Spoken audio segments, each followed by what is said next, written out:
चित्रभानु नामक शिकारी की पौराणिक कहानी है जिसने अनजाने में शिवरात्रि का उपवास और पूजा की थी।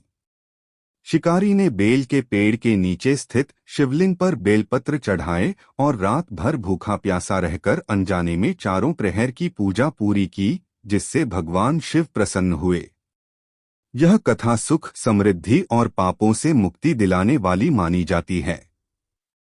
सावन शिवरात्रि व्रत कथा पूरी कहानी।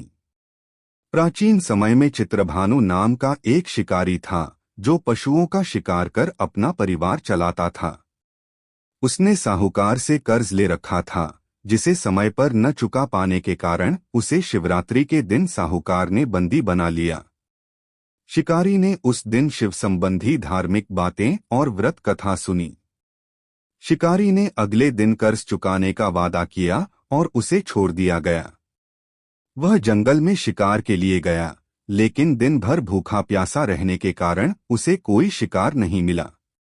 रात में वह एक बेलपत्र के वृक्ष पर चढ़कर बैठ गया, जिसके नीचे एक शिवलिंग था। उसने अपने शरीर को आराम देने के लिए जो पत्ते तोड़े, वे संयोग से शिवलिंग पर गिर गए। रात के पहले प्रहर में एक भूखी हिरनी पानी पीने के लिए तालाब पर आई।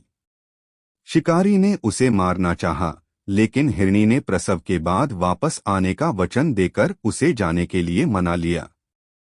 इसी प्रक्रिया में शिकारी के हाथों से कुछ और बेलपत्र शिवलिंग पर गिर गए, जिससे प्रथम प्रहर की पूजा हो गई।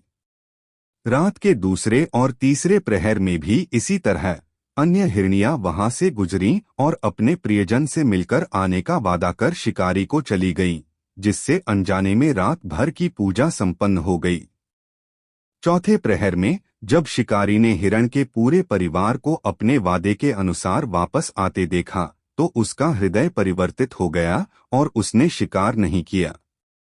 अनजाने में हुए इस व्रत और पूजा के कारण उसे ज्ञान प्राप्त हुआ और भगवान शिव ने दर्शन देकर उसे पाप मुक्त कर सुख समृद्धि का वरदान दिया।